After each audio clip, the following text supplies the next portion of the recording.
Hello students, good morning. आज के इस वीडियो में हम पढ़ेंगे एनसीईआरटी कक्षा 9 विज्ञान का 10वां अध्याय गुरुत्वाकर्षण ग्रेविटेशन।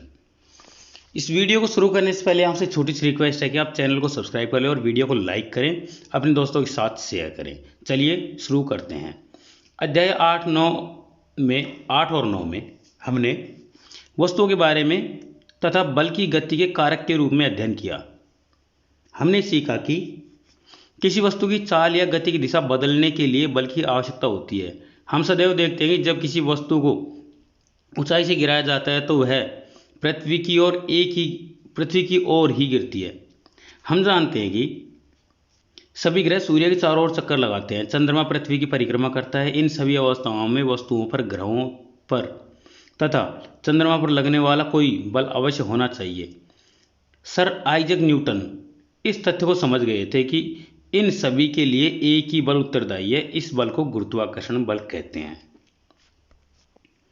इस अध्याय में हम गुरुत्वाकर्षण तथा गुरुत्वाकर्षण के सार्वत्रिक नियम के बारे में अध्ययन करेंगे। हम पृथ्वी पर गुरुत्वाकर्षण बल के प्रभाव के अंतर्गत वस्तुओं की गति पर विचार करेंगे। हम अध्ययन करेंगे कि किसी वस्तु का भार एक स्थान से दूसरे स्थान पर किस प्रकार परिवर्तित होता है। द्रवों में वस्तुओं के प्लवन की शर्तों के बारे में भी हम विचार विमर्श करेंगे।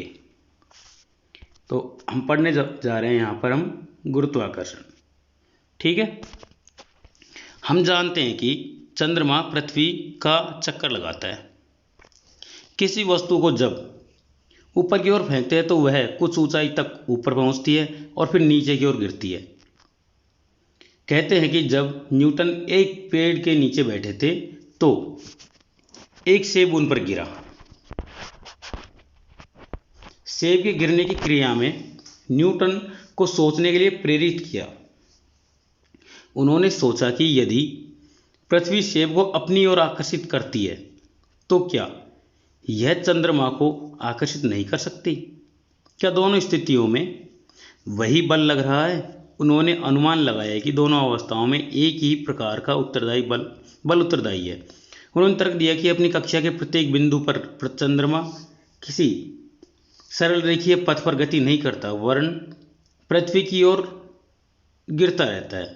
अतः वह अवश्य ही पृथ्वी द्वारा आकर्षित होता है। लेकिन हम वास्तव में चंद्रमा को पृथ्वी की ओर गिरते हुए नहीं देखते। आइए चंद्रमा की गति को समझने के लिए क्रियाकलाप 8.11 पर पुनः विचार करें। एक क्रियाकलाप है, धागे का एक टुकड़ा लीजिए, इसके एक सिरे पर छोटा सा पत्थर बांधिए, धागे के दूसरे सिरे को पकड़िए और पत्थर को वृत्ताकार पथ में घुमाइए, जैसा कि चित्र में दिखाया गया है। पत्थर की गति की दिशा को देखिए। अब धागे को छोड़िए, फिर से पत्थर की गति की दिशा को देखिए। धागे को छोड़ने से पहले पत्थर एक निश्चित चाल से वृत्ताकार पथ में गति करता है और प्रत्येक बिंदु पर उसकी गति की दिशा बदलती है। दिशा के परिवर्तन में वेग परिवर्तन या त्वरण सम्मिलित है। जिस बल के कारण यह त्वरण होता है तथा जो वस्तु को वृत्ताकार पथ में गतिशील रखता है वह बल केंद्र की ओर लगता है। इस बल को अभिकेंद्र बल कहते हैं। इस बल की अनुपस्थिति में पत्थर एक सरल रेखा से मुक्त रूप से गतिशील हो जाता है। यह सरल रेखा वृत्तीय पथ पर स्पर्श रेखा होगी। इस प्रकार से कोई सरल रेखा जो वृत्त से केवल एक ही बिंदु पर मिलती है वृत्त पर स्पर्श रेखा कहलाती है। इस चित्र में सरल रेखा ABC वृत्त के बिंदु B पर स्पर्श रेखा है। पृथ्वी के चारों ओर चंद्रमा की गति अभिकेंद्र बल के कारण है। अभिकेंद्र बल पृथ्वी के आकर्षण बल के कारण मिल पाता है। यदि ऐसा कोई बल न हो तो चंद्रमा एक समान गति से सरल रेखीय पथ पर चलता रहेगा।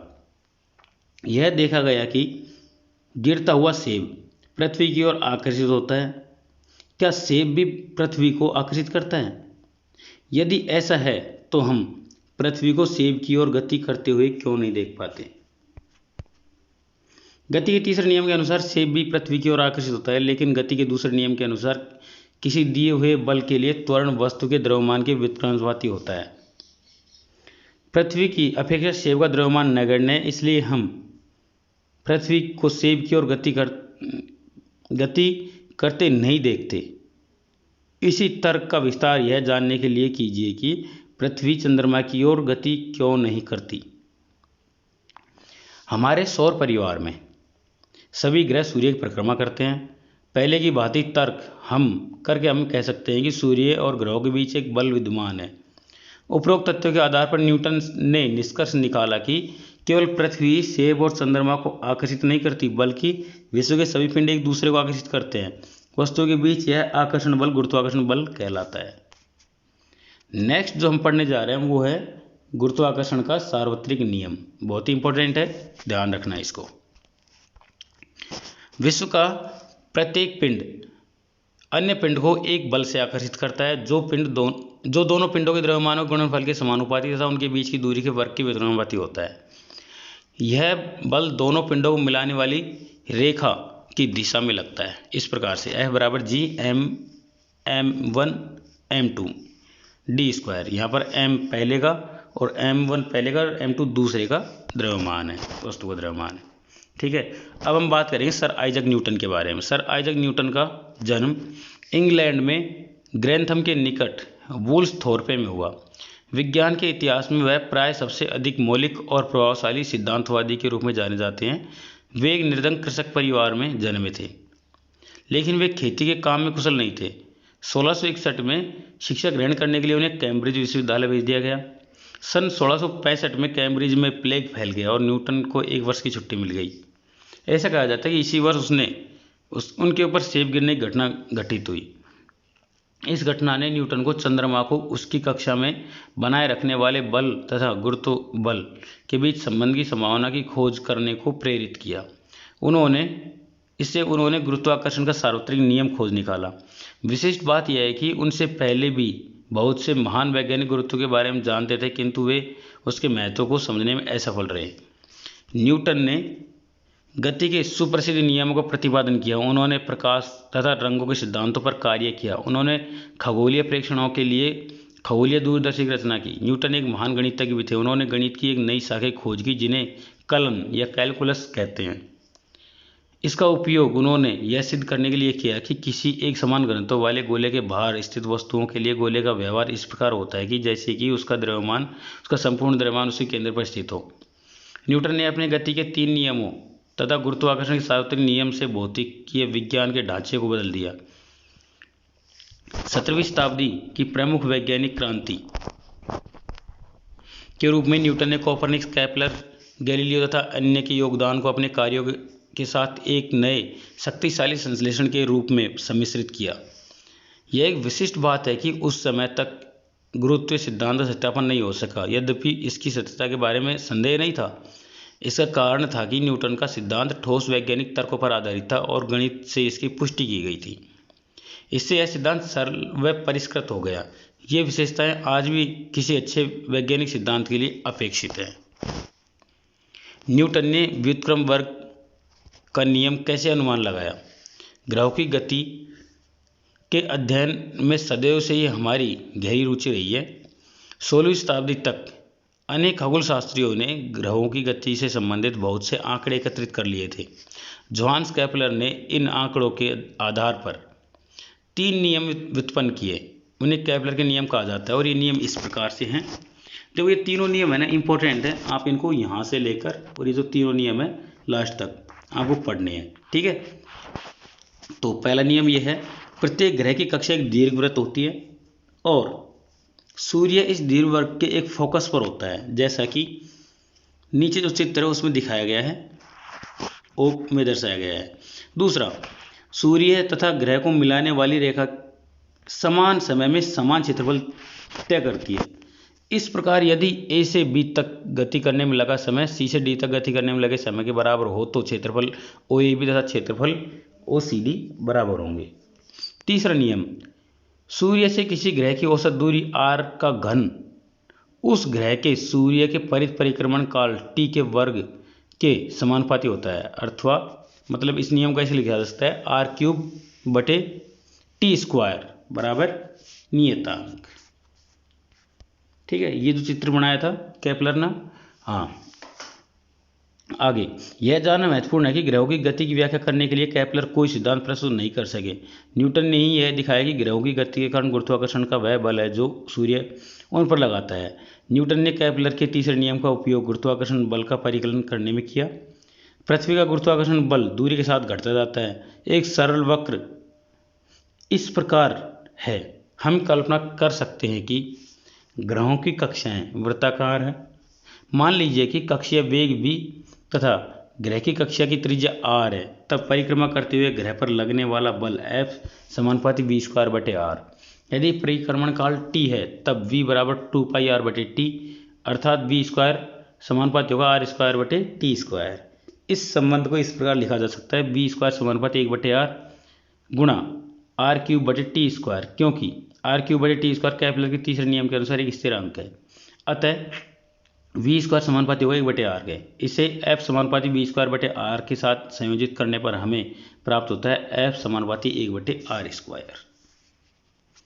मान लीजिए कि m कैपिटल M तथा स्मॉल m द्रव्यमान के दो पिंड A तथा B एक दूसरे से d दूरी पर स्थित है। चित्र 10.2। मान लीजिए कि दोनों पिंडों के बीच आकर्षण बल F है। गुरुत्वाकर्षण के सार्वत्रिक नियम के अनुसार दोनों पिंडों के बीच लगने वाला बल उनके द्रव्यमानों के गुणनफल के समानुपाती है, अर्थात F समानुपाती capital M into small m तथा दोनों पिंडों के बीच लगने वाले बल उनके बीच की दूरी के वर्ग के व्युत्क्रमानुपाती है, अर्थात F समानुपाती 1/r² या d²। समीकरणों 10.1 और 10.2 को मिलाते हैं तो हमारे पास बनता है F समानुपाती M capital M into small m/d², या F यहाँ पर हम समानुपातिक चिन्ह हटाने के लिए एक स्थिरांक लगाएंगे तो यहाँ पर F समानुपाती G, F बराबर G m/d²। यहाँ G एक अनुपातिकता स्थिरांक है, इसे सार्वत्रिक गुरुत्वीय स्थिरांक कहते हैं। वज्र गुणन करने पर समीकरण 10.4 से प्राप्त होगा Fd²/G mm, या G बराबर Fd²/mm। समीकरण 10.5 में बल, दूरी तथा द्रव्यमान के मात्रक प्रतिस्थापित करने पर हमें G के SI मात्रक प्राप्त होंगे जो न्यूटन मीटर स्क्वायर पर किलोग्राम स्क्वायर है। हेनरी कैवेंडिश 1731 से 1810 ने एक सुग्राहित तुला का उपयोग करके G का मान ज्ञात किया था। G का वर्तमान मान 6.673 गुणा 10⁻⁻11 न्यूटन मीटर स्क्वायर पर किलोग्राम स्क्वायर है। हम जानते हैं कि किसी भी दो वस्तुओं के बीच आकर्षण बल विद्यमान होता है। आप अपने तथा समीप बैठे अपने मित्र के बीच लगने वाले इस बल को के मान का अभिकलन कीजिए।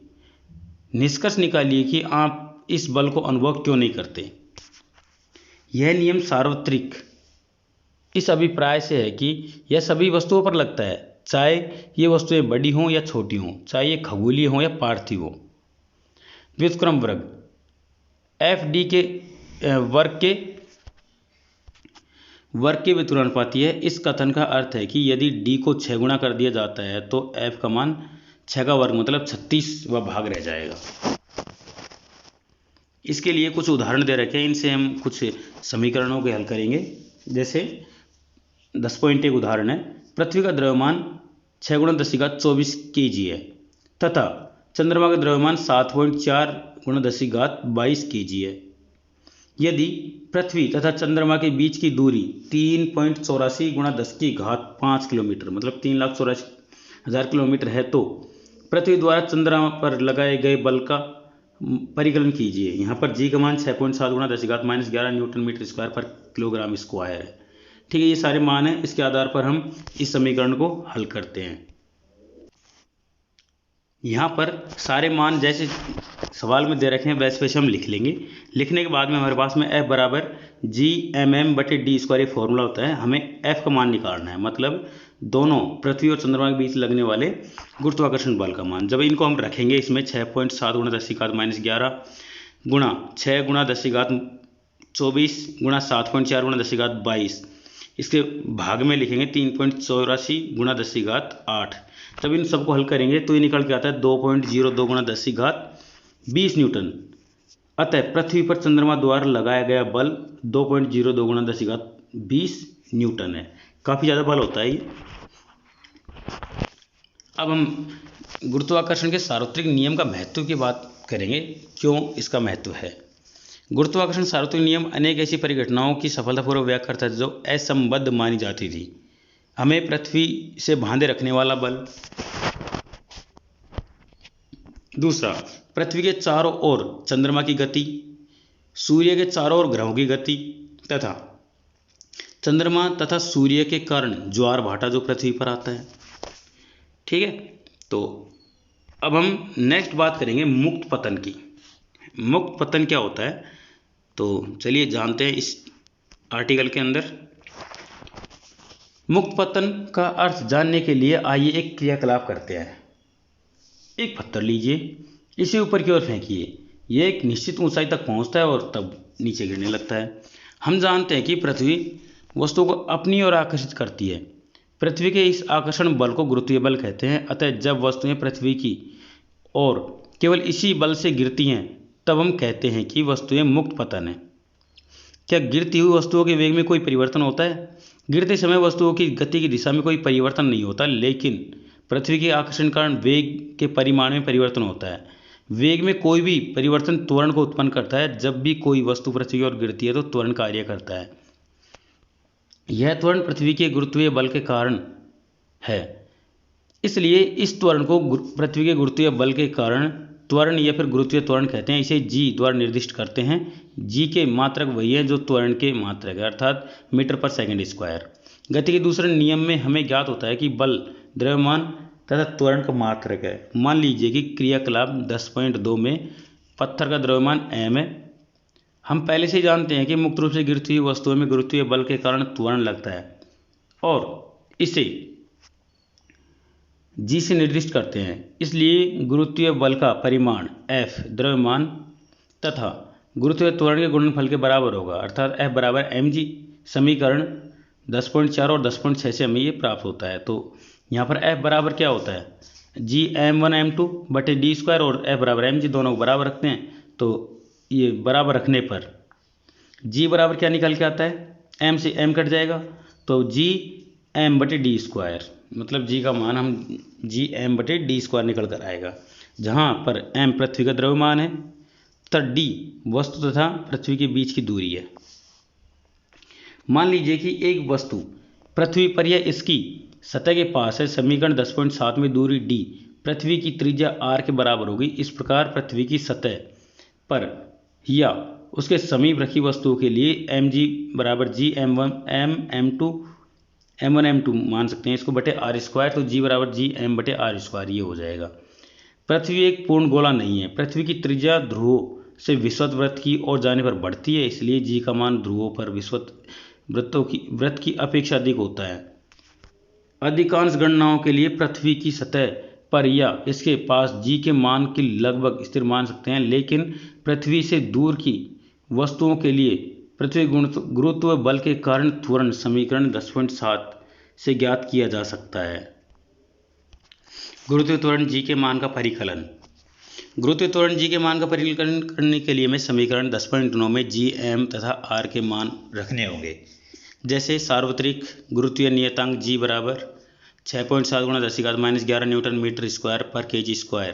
पृथ्वी का द्रव्यमान m बराबर 6.6 गुणा 10⁻24 केजी तथा पृथ्वी की त्रिज्या r बराबर 6.4 गुणा 10⁻6 मीटर। ये सारे मान हम इस सूत्र में रखेंगे तो हमारे पास में g बराबर जी m बटे आर स्क्वायर, ये एक समीकरण बनेगा, है ना। अब इस समीकरण में सारे मान रखेंगे तो इसका मान निकल के आएगा g बराबर 9.8 मीटर पर सेकंड स्क्वायर। अतः पृथ्वी गुरुत्वीय त्वरण का मान जी बराबर 9.8 मीटर पर सेकंड स्क्वायर होगा और यही हमेशा रखा जाता है जहाँ पर हमें इसकी ज़रूरत पड़ती है। पृथ्वी के गुरुत्वीय बल के प्रभाव में वस्तुओं की गति, यह समझने के लिए क्या सभी वस्तुएं खोखली या ठोस, छोटी या बड़ी, किसी ऊंचाई से समान दर से गिरेंगी। आइए एक क्रियाकलाप करते हैं। क्रियाकलाप क्या है, कागज की एक शीट तथा एक पत्थर लीजिए, दोनों को किसी इमारत की पहली मंजिल से एक साथ गिराइए। देखिए क्या दोनों धरती पर एक साथ पहुंचते हैं। हम देखते हैं कि कागज धरती पर पृथ्वी की पत्थर की अपेक्षा कुछ देर से पहुंचता है। ऐसा वायु के प्रतिरोध के कारण होता है। गिरती हुई गतिशील वस्तुओं पर घर्षण के कारण वायु प्रतिरोध लगाती है। कागज पर लगने वाला वायु का प्रतिरोध पत्थर पर लगने वाले प्रतिरोध से अधिक होता है। इस प्रयोग को यदि हम कांच के जार में करें जिसमें से हवा निकाल दी जाए तो कागज तथा पत्थर एक ही दर से नीचे गिरेंगे। हम जानते हैं कि मुक्त रूप से मुक्त पतन में वस्तु त्वरण का अनुभव करती है। समीकरण 10.9 में से वस्तु द्वारा अनुभव किया जाने वाला यह त्वरण इसके द्रव्यमान पर निर्भर नहीं करता। इसका अर्थ यह हुआ कि सभी वस्तुएं खोखली या ठोस, बड़ी या छोटी, एक ही दर से नीचे गिरनी चाहिए। एक कहानी के अनुसार इस विचार की पुष्टि के लिए गैलीलियो ने इटली में पीसा की झुकी हुई मीनार से विभिन्न वस्तुओं को गिराया। क्योंकि पृथ्वी के निकट जी का मान स्थिर है, अतः एक समान त्वरित गति के कारण सभी समीकरण त्वरण एक के स्थान पर जी रखने पर भी मान्य रहेंगे। तो देखिए अनुभाग 8.5 में ये समीकरण, तो 3 समीकरण थे जो गति समीकरण इस प्रकार से बन जाएंगे। v बराबर u प्लस ए टी की जगह हो जाएगा जी टी, है ना। s बराबर u t plus 1/2 g t square, v square बराबर यू स्क्वायर प्लस 2as, ये a की जगह 2gs हो जाएगा ये, ठीक है। और यहाँ पर ये सारे प्लस के चिन्ह ये सारे सारे माइनस हो जाएंगे क्योंकि यहाँ पर त्वरण क्या हो जाएगा, नीचे की ओर रहता है। यहाँ u और v प्रारंभिक वेग और अंतिम वेग है, s यहाँ पर वस्तु का विस्थापन है और t समय है। इन समीकरणों का उपयोग करते समय यदि त्वरण ए वेग की दिशा में और गति की दिशा में लग रहा हो तो हम इसको धनात्मक कहेंगे। त्वरण ए को ऋणात्मक लेंगे जब वह गति की विपरीत दिशा में लगता है। इसके लिए एक उदाहरण है, एक कार किसी कगार से गिरकर 0.5 सेकंड में पृथ्वी पर आ गिरती है। परिकलन में सरलता के लिए जी का मान 10 मीटर पर सेकंड स्क्वायर लीजिए। धरती पर टकराते समय कार की चाल क्या होगी। दूसरा, आधा सेकंड के दौरान इसकी चाल क्या होगी और धरती से कगार कितनी ऊंचाई पर है।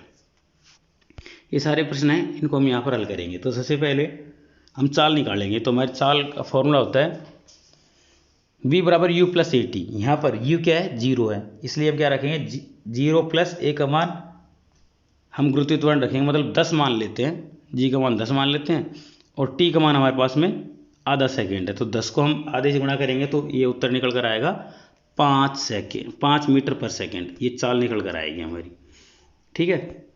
अब हम दूसरा भाग करते हैं औसत चाल। औसत चाल होता है प्रारंभिक चाल और अंतिम चाल का योग बटे 2, मतलब u प्लस वी बटे 2। तो 0 प्लस 5 बटे 2 तो क्या होगा 2.5 मीटर पर सेकेंड, ये इसकी औसत चाल होगी। तय की गई दूरी क्या होगी, s बराबर u t plus half A T square से निकालेंगे तो ये हो जाएगा u हो जाएगा 0, t का मान कुछ भी रखो, जब 0 से गुणा करेंगे तो 0 आएगा ना, प्लस 1/2 g का मान a का मान g मानेंगे मतलब 10 मानेंगे और t का मान हमारे पास 0.5 सेकेंड है। तो इन सब गुणा करने पर निकल के आता है 1.25 मीटर, ठीक है।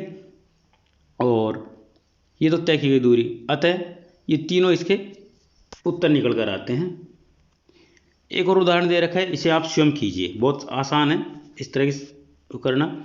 नेक्स्ट जो हमारा टॉपिक है वो है द्रव्यमान। ठीक है, बहुत ही इंपॉर्टेंट टॉपिक है। हमने पिछले अध्याय में पढ़ा कि किसी वस्तु का द्रव्यमान उसके जड़त्व की माप है। हमने यह भी सीखा कि जितना अधिक वस्तु का द्रव्यमान होगा उतना ही अधिक उसका जड़त्व भी होगा। किसी वस्तु का द्रव्यमान उतना ही रहता है चाहे वस्तु पृथ्वी पर हो, चंद्रमा पर हो या फिर बाह्य अंतरिक्ष में हो। इस प्रकार वस्तु का द्रव्यमान स्थिर रहता है तथा एक स्थान से दूसरे स्थान पर नहीं बदलता है। ये तो बात हो गई किसकी, द्रव्यमान की। अब हम नेक्स्ट बात करेंगे भार की। भार ये क्या होता है और ये बदलता है या नहीं बदलता, इसके बारे में भी हम बात करेंगे। हम जानते हैं कि पृथ्वी प्रत्येक वस्तु को एक निश्चित बल से आकर्षित करती है और यह बल पृथ्वी के द्रव्यमान m तथा पृथ्वी के गुरुत्वीय बल के कारण त्वरण g पर निर्भर है। किसी वस्तु का भार वह बल है जिससे यह पृथ्वी की ओर आकर्षित होती है, मतलब F बराबर mg होता है भार। वस्तु पर पृथ्वी का आकर्षण बल वस्तु का भार कहलाता है। इसे W से निर्दिष्ट करते हैं, इसे समीकरण W बराबर mg, क्योंकि वस्तु का भार वह बल है जिससे यह पृथ्वी की ओर आकर्षित होता है। भार का ऐसा एक मात्रक वही है जो बल का मात्रक मतलब न्यूटन है। भार एक बल है जो ऊर्ध्वाधर दिशा से नीचे की ओर लगता है, इसलिए इसमें परिमाण तथा दिशा दोनों होते हैं। हम जानते हैं कि किसी दिए हुए स्थान पर g का मान स्थिर रहता है, इसलिए किसी दिए हुए स्थान पर वस्तु का भार वस्तु के द्रव्यमान m के समानुपाती होता है, अर्थात W समानुपाती m। यही कारण है कि किसी दिए हुए स्थान पर हम वस्तु के भार को उसके द्रव्यमान की माप के रूप में उपयोग कर सकते हैं। किसी वस्तु का द्रव्यमान प्रत्येक स्थान पर, चाहे पृथ्वी पर या किसी अन्य ग्रह पर, उतना ही रहता है, जबकि वस्तु का भार उसके स्थान पर निर्भर करता है, क्योंकि g का मान स्थान पर निर्भर करता है। किसी वस्तु का चंद्रमा पर कितना भार होगा? हमने सीखा कि पृथ्वी पर किसी वस्तु का भार वह बल है जिससे पृथ्वी उस वस्तु को अपनी ओर आकर्षित करती है। इस प्रकार चंद्रमा पर किसी वस्तु का भार वह बल है जिससे चंद्रमा उस वस्तु को आकर्षित करता है। चंद्रमा का द्रव्यमान पृथ्वी की अपेक्षा कम है, इस कारण चंद्रमा वस्तुओं पर कम आकर्षण बल लगाता है। मान लीजिए कि किसी वस्तु का द्रव्यमान m है तथा चंद्रमा पर इसका भार Wm है। मान लीजिए कि चंद्रमा का द्रव्यमान mm है, m फॉर मून है ना, और इसकी त्रिज्या rm है। गुरुत्वाकर्षण का सार्वत्रिक नियम लगाने पर चंद्रमा का वस्तु का भार क्या होगा? Wm बराबर g mm m बटे rm स्क्वायर। मान लीजिए कि उसी वस्तु का पृथ्वी पर भार We है। पृथ्वी का द्रव्यमान m और त्रिज्या r है, तो यहाँ पर देखिए पृथ्वी का द्रव्यमान 5.98 गुणा 10⁻24 kg है और त्रिज्या 6.37 गुणा 10⁻6 मीटर है। इस तरह से चंद्रमा का द्रव्यमान 7.36 गुणा 10⁻22 किलोग्राम है और त्रिज्या 1.74 गुणा 10⁻6 मीटर। ठीक है, मतलब लगभग छठे भाग के बराबर है। समीकरणों 10.9 और 10.15 से हमें प्राप्त होता है कि We बराबर g mm बटे r स्क्वायर।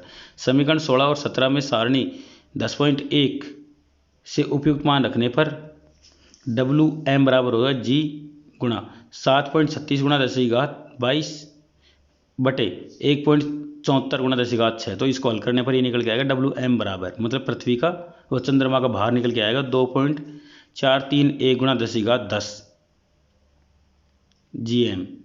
ठीक है, इस तरह से ये निकल के आया भार चंद्रमा का, और इस तरह से पृथ्वी निकालेंगे तो 1.474 गुणा 10⁻11 ये निकल के आएगा भार पृथ्वी का।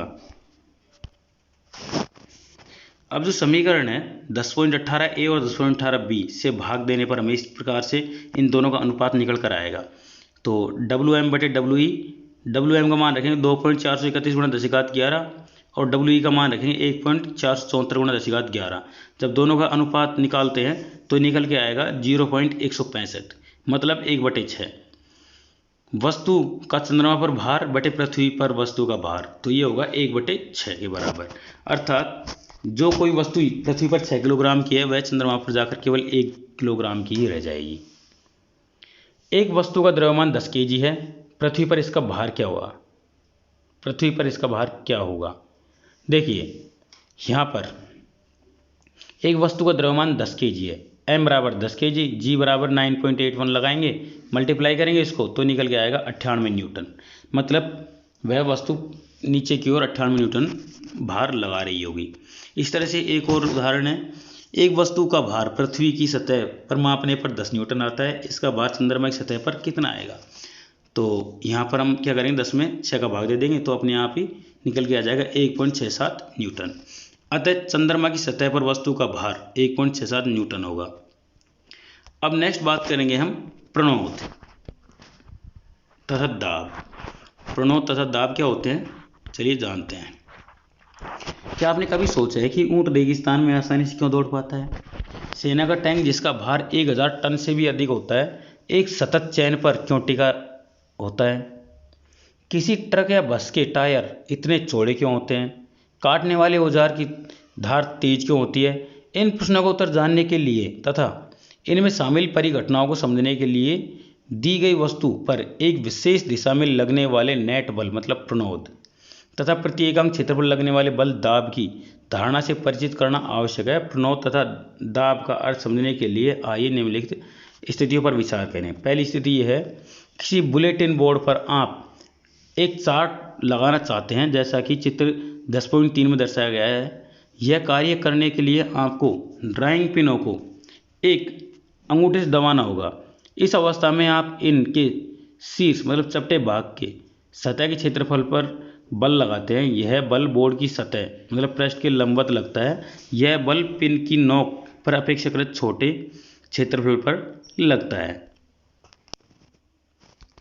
दूसरी स्थिति यह है, आप शिथिल मतलब ढीले रेत पर खड़े होते हैं। आपके पैर रेत में गहरे धंस जाते हैं।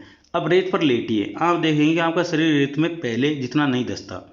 दोनों अवस्थाओं में रेत पर लगने वाला बल आपके शरीर का भार है। आप पढ़ चुके हैं कि भार ऊर्ध्वाधर दिशा में नीचे की ओर लगने वाला बल है। यहाँ बल रेत की सतह के लंबवत लग रहा है। किसी वस्तु की सतह के लंबवत लगने वाले बल को प्रणोद कहते हैं। जब आप शिथिल रेत पर खड़े होते हैं तो बल अर्थात आपके शरीर का भार आपके पैरों के क्षेत्रफल के बराबर क्षेत्रफल पर लग रहा होता है। जब आप लेट जाते हैं तो वही बल आपके पूरे शरीर के संपर्क क्षेत्रफल के बराबर क्षेत्रफल पर लगता है, जो कि आपके पैरों के क्षेत्रफल से अधिक है। इस प्रकार समान परिमाण के बलों का भिन्न भिन्न क्षेत्रफलों पर भिन्न भिन्न प्रभाव होता है। उपरोक्त स्थिति में प्रणोद समान है, लेकिन उसके प्रभाव अलग अलग है। इसलिए प्रणोद का प्रभाव उस क्षेत्रफल पर निर्भर है जिस पर वह लगता है। रेत पर प्रणोद का प्रभाव लेटे हुए की अपेक्षा खड़े होने की स्थिति में अधिक है। प्रति एकांक क्षेत्रफल पर लगने वाले प्रणोद को दाब कहते हैं। यह एक प्रकार का समीकरण मतलब ये दाब बराबर प्रणोद बटे क्षेत्रफल। 10.20 में प्रणोद तथा क्षेत्रफल के एसआई मात्रक प्रतिस्थापित करने पर हमें दाब का एसआई मात्रक प्राप्त होता है। यह मात्रक न्यूटन पर मीटर स्क्वायर या न्यूटन N m⁻² है। वैज्ञानिक ब्लेज पास्कल के सम्मान में दाब के एसआई मात्रक को पास्कल कहते हैं, जिसे पीए से व्यक्त किया जाता है। विभिन्न क्षेत्रफलों पर लगने वाले प्रणोद के प्रभाव को समझने के लिए आइए एक संख्यात्मक उदाहरण पर विचार करें। एक उदाहरण है, एक लकड़ी का गुटका मेज पर रखा है। लकड़ी के गुटके का द्रव्यमान 5 किलोग्राम है तथा इसकी विमाएं 40 × 20 × 10 है। लकड़ी के गुटके द्वारा मेज पर लगने वाले दाब को ज्ञात कीजिए। यदि इसकी निम्नलिखित विमाओं की सतह मेज पर रखी है 20 × 10 तथा बी में है 40 × 20। इस तरह से लकड़ी के गुटके का द्रव्यमान 5 kg है और इसकी विमाएं 20 × 40 × 20 × 10 सेंटीमीटर। यहाँ लकड़ी के गुटके का भार मेज की सतह पर प्रणोद लगाता है, तो प्रणोद F बराबर mg। यहाँ पर 5 kg × 9.8 तो यह हो जाएगा 49 न्यूटन। सतह का क्षेत्रफल लंबाई गुणा चौड़ाई 20 × 10 मतलब 200 सेंटीमीटर स्क्वायर या फिर 0.02 मीटर स्क्वायर। यहाँ पर हम दाब निकालेंगे तो 49 न्यूटन बटे 0.02 मीटर स्क्वायर, तो ये निकल के आएगा 2450 न्यूटन पर मीटर स्क्वायर। ये दाब निकल कर आएगा। जब गुटके की दिशा 40 × 20 विमाओं की सतह पर मेज पर रखी जाती है, यह मेज की सतह पर पहले जितना प्रणोद लगाता है तो क्षेत्रफल लंबाई गुणा चौड़ाई हो जाएगा, तो 800 सेंटीमीटर स्क्वायर हो जाएगा। ये मतलब 0.08 मीटर स्क्वायर। तो यहाँ इस समीकरण में मान रखेंगे तो 49 बटे 0.08 रखेंगे तो ये हो जाएगा 612.5 न्यूटन पर मीटर स्क्वायर। मतलब इस स्थिति में ये दाब ज़्यादा लगेगा। सतह 20 × 10 सेंटीमीटर द्वारा लगाया गया दाब 2450 न्यूटन पर मीटर स्क्वायर है और सतह 40 × 20 सेंटीमीटर पर लगाया गया दाब 612.5 न्यूटन पर मीटर स्क्वायर है। मतलब ये जो पहली वाली स्थिति है उसमें दाब ज़्यादा लगेगा। इस प्रकार वही बल जब छोटे क्षेत्रफल पर लगता है तो अधिक दाब तथा बड़े क्षेत्रफल पर कम दाब लगाता है। यही कारण है कि कीलों के सिरे नुकीले होते हैं, चाकू की तेज धार होती है तथा भवनों की नींव चौड़ी होती है। तरलों के दाब। सभी द्रव या गैसें तरल हैं। ठोस अपने भार के कारण किसी सतह पर दाब लगाता है। इसी प्रकार तरलों में भी भार होता है तथा वे जिस बर्तन में रखे जाते हैं उसके आधार अथवा दीवारों पर दाब लगते हैं। किसी परिरुद्ध द्रव्यमान के तरल पर लगने वाला दाब सभी दिशाओं में बिना घटे संचारित हो जाता है। नेक्स्ट हमारा टॉपिक है उत्प्लावकता। उत्प्लावकता मतलब जल में या फिर किसी भी द्रव में कोई जब वस्तु को डुबोते हैं तब ये बल लगता है। ठीक है। क्या आप कभी किसी तालाब में तैरे हैं और आपने स्वयं कुछ हल्का अनुभव किया है? क्या कभी आपने किसी कुएं से पानी खींचा है और अनुभव किया है कि जब पानी से भरी बाल्टी कुएं के पानी के बाहर आती है तो वह भारी लगती है? क्या कभी आपने सोचा है कि लोहे या स्टील से बना जलयान समुद्र के पानी में क्यों नहीं डूबता, लेकिन उतनी मात्रा का लोहा तथा स्टील यदि चादर के रूप में हो तो क्या वह डूब जाएगा? इन सभी प्रश्नों को उत्तर जानने के लिए उत्प्लावता के बारे में जानना आवश्यक है। उत्प्लावता का अर्थ समझने के लिए आइए एक क्रियाकलाप करते हैं। प्लास्टिक की एक खाली बोतल लीजिए। बोतल के मुंह को एक वायु डॉट से बंद कर दीजिए। इसे एक पानी से भरी बाल्टी में रखिए। अब आप देखेंगे कि बोतल तैर रही है। बोतल को पानी में धकेलिए। आप ऊपर की ओर एक धक्का महसूस करते हैं। इसे और अधिक नीचे धकेलने का प्रयत्न कीजिए। आप इसे और अधिक गहराई में धकेलने में कठिनाई अनुभव करेंगे। यह दिखाता है कि पानी की बोतल की ऊपर की दिशा में एक बल लगता है। जैसे जैसे बोतल को पानी में धकेलते जाते हैं, पानी द्वारा ऊपर की ओर लगाया गया बल बढ़ता जाता है, जब तक कि बोतल पानी में पूरी तरह न डूब जाए। अब बोतल को छोड़ दीजिए। यह उछलकर सतह पर वापस आ जाती है। क्या पृथ्वी का गुरुत्वाकर्षण बल इस बोतल पर कार्य करता है? यदि ऐसा है तो बोतल छोड़ देने पर पानी में डूबी ही क्यों नहीं रहती? आप बोतल को पानी में कैसे डुबा सकते हैं? पृथ्वी का गुरुत्वाकर्षण बल बोतल पर नीचे की दिशा में बल लगाता है। इसके कारण बोतल नीचे की दिशा में खिंचती है, लेकिन पानी बोतल पर ऊपर की ओर बल लगाता है, अतः बोतल ऊपर की दिशा में धकेली जाती है। हम पढ़ चुके हैं कि वस्तु का भार पृथ्वी के गुरुत्वाकर्षण बल के बराबर है। जब बोतल डुबोई जाती है तो बोतल पर पानी द्वारा लगने वाला ऊपर की ओर बल इसके भार से अधिक है, इसलिए छोड़ने पर यह ऊपर आ जाती है। बोतल को पूरी तरह डुबोए रखने के लिए पानी के द्वारा बोतल पर ऊपर की ओर लगने वाले बल को संतुलित करना पड़ता है। इसे नीचे की दिशा में लगने वाले एक भारी बल को लगाकर प्राप्त किया जा सकता है। यह बल कम से कम ऊपर की ओर लगने वाले बल तथा बोतल के भार के अंतर के बराबर होना चाहिए।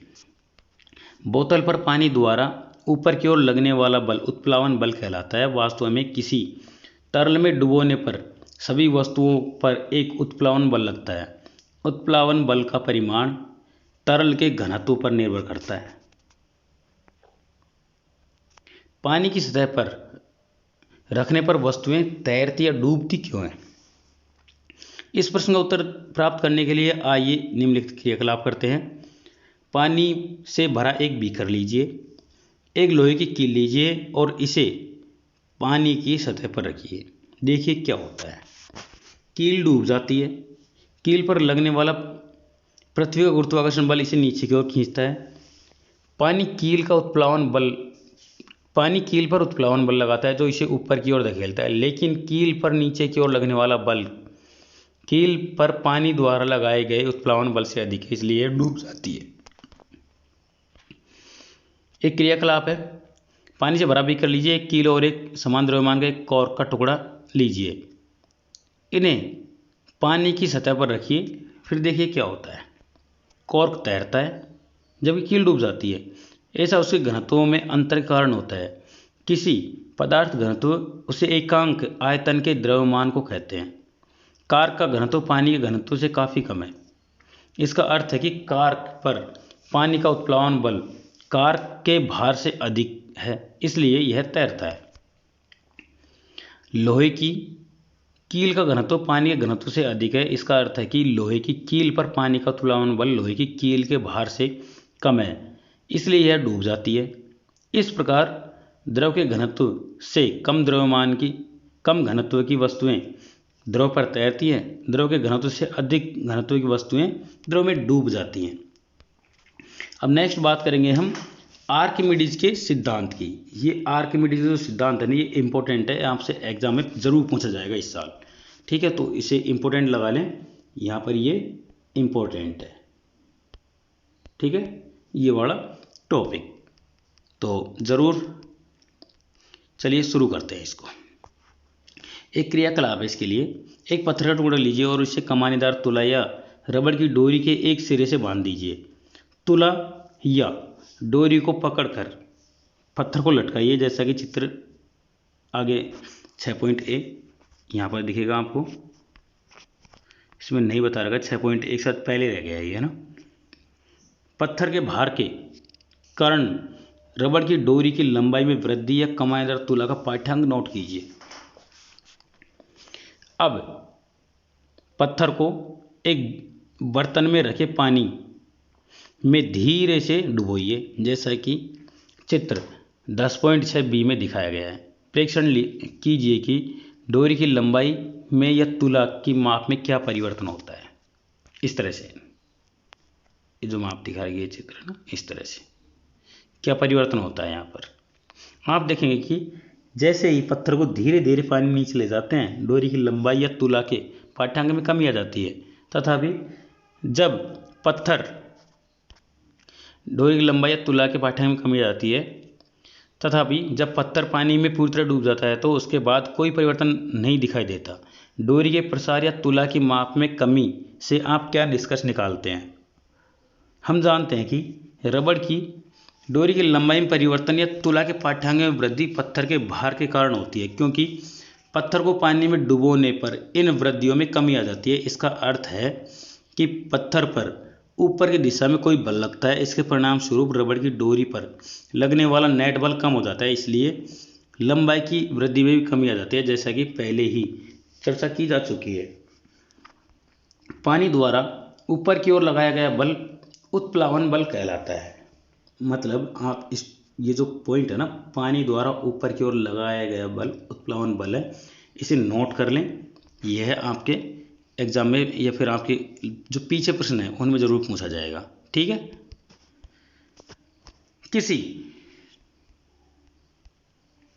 किसी वस्तु पर लगने वाले उत्प्लावन बल का परिमाण कितना होता है? क्या किसी एक ही वस्तु के लिए सभी तरलों में समान होता है? क्या दिए गए तरल में सभी वस्तुएं समान उत्प्लावन बल का अनुभव करती है? इन प्रश्नों का उत्तर आर्किमिडीज के सिद्धांत के द्वारा प्राप्त होता है, जिसको निम्न प्रकार से व्यक्त किया जा सकता है। जब किसी वस्तु को किसी तरल में पूर्ण या आंशिक रूप से डुबो जाता है तो वह ऊपर की दिशा में एक बल का अनुभव करती है, जो वस्तु द्वारा हटाए गए तरल के भार के बराबर होता है। आप इस नियम को जरूर पढ़ लें। यहाँ से लेकर और यहाँ तक ये आर्किमिडीज का सिद्धांत है। ठीक है। ये आपसे आगे पूछा जाता रहेगा, तो आर्किमिडीज का सिद्धांत आप जरूर पढ़ लें। क्या अब आप स्पष्ट कर सकते हैं कि क्रियाकलाप 10.7 में पत्थर के पानी में पूरी तरह डूबने के बाद डोरी के प्रसार में कोई कमी नहीं हुई? आर्किमिडीज वैज्ञानिक के बारे में पढ़ते हैं। एक ग्रीक वैज्ञानिक थे। उन्होंने एक सिद्धांत की खोज की जो उन्हीं के नाम से विख्यात है। यह सिद्धांत उन्होंने यह देखने के बाद खोजा कि नहाने के टब में घुसने पर पानी बाहर बहने लगता है। वे सड़कों पर यूरेका चिल्लाते हुए भागे। इसका अर्थ है कि मैंने पा लिया। इस ज्ञान का उपयोग उन्होंने राजा के मुकुट में उपयोग हुए सोने की शुद्धता को मापने के लिए किया। उनके यांत्रिकी तथा ज्यामिति में किए गए कार्यों ने उन्हें प्रसिद्ध कर दिया। उत्तोलक, घिरनी तथा पहिया और धुरी के विषय में उनके ज्ञान ने ग्रीक सेना को रोमन सेना के विरुद्ध लड़ाई में बहुत सहायता प्रदान की। आर्किमिडीज के सिद्धांत के उपयोग के बहुत से अनुप्रयोग हैं। यह जलयानों तथा पनडुब्बियों के डिजाइन बनाने में काम आता है। दुग्ध मापी जो दूध के किसी नमूने की शुद्धता की जांच करने के लिए प्रयुक्त होते हैं, तथा हाइड्रोमीटर जो द्रवों के घनत्व मापने के लिए प्रयुक्त होते हैं, इसी सिद्धांत पर आधारित है। अब बात करेंगे हम आपेक्षिक घनत्व। आपेक्षिक एक तरह से ये होता है तुलनात्मक घनत्व होता है। आप जानते हैं कि किसी वस्तु का घनत्व प्रति एकांक आयतन के द्रव्यमान को कहते हैं। घनत्व का मात्रक किलोग्राम प्रति घन मीटर है। विशिष्ट परिस्थितियों में किसी पदार्थ का घनत्व सदैव समान रहता है। अतः किसी पदार्थ का घनत्व उसका एक लाक्षणिक गुण होता है। यह भिन्न भिन्न पदार्थों के लिए भिन्न भिन्न होता है। उदाहरण के लिए सोने का घनत्व 19,300 किलोग्राम पर मीटर क्यूब है, जबकि पानी का घनत्व 1,000 किलोग्राम है। किसी पदार्थ के नमूने का घनत्व उस पदार्थ की शुद्धता की जांच में सहायता कर सकता है। प्राय किसी पदार्थ के घनत्व को पानी के घनत्व की तुलना में व्यक्त करना सुविधाजनक होता है, किसी पदार्थ का आपेक्षिक घनत्व उस पदार्थ का घनत्व व पानी के घनत्व का अनुपात है। अर्थात आपेक्षिक घनत्व बराबर किसी पदार्थ का घनत्व बटे पानी का घनत्व है। चूंकि आपेक्षिक घनत्व समान राशियों का एक अनुपात है अतः इसका कोई मात्रक नहीं होता है। तो यहाँ पर एक उदाहरण है, इसी के साथ हम इस चैप्टर को खत्म करेंगे। उदाहरण है, चांदी का आपेक्षिक घनत्व 10.8 है, पानी घनत्व 10⁻³ किलोग्राम पर मीटर क्यूब है। SI मात्रक में चांदी का घनत्व क्या होगा? तो चांदी का आपेक्षिक घनत्व 10.8 अर्थात आपेक्षिक घनत्व बराबर चांदी घनत्व बटे पानी घनत्व। चांदी घनत्व 10.8 दे रखा है, इसको पानी घनत्व 10⁻³ से गुणा करेंगे तो ये निकल के आएगा चांदी का घनत्व मतलब 10.8 गुणा 10⁻³। तो ये कुल मिलाकर निकल के आता है चांदी का कुल घनत्व। ठीक है, तो बच्चों इसके साथ हमारा ये वीडियो खत्म होता है, ये चैप्टर खत्म होता है। आपको कैसा लगा कमेंट करके ज़रूर बताएं। वीडियो को लाइक करें, अपने दोस्तों के साथ शेयर करें और चैनल को सब्सक्राइब जरूर कर लें। मिलेंगे अगले अध्याय के साथ में। धन्यवाद।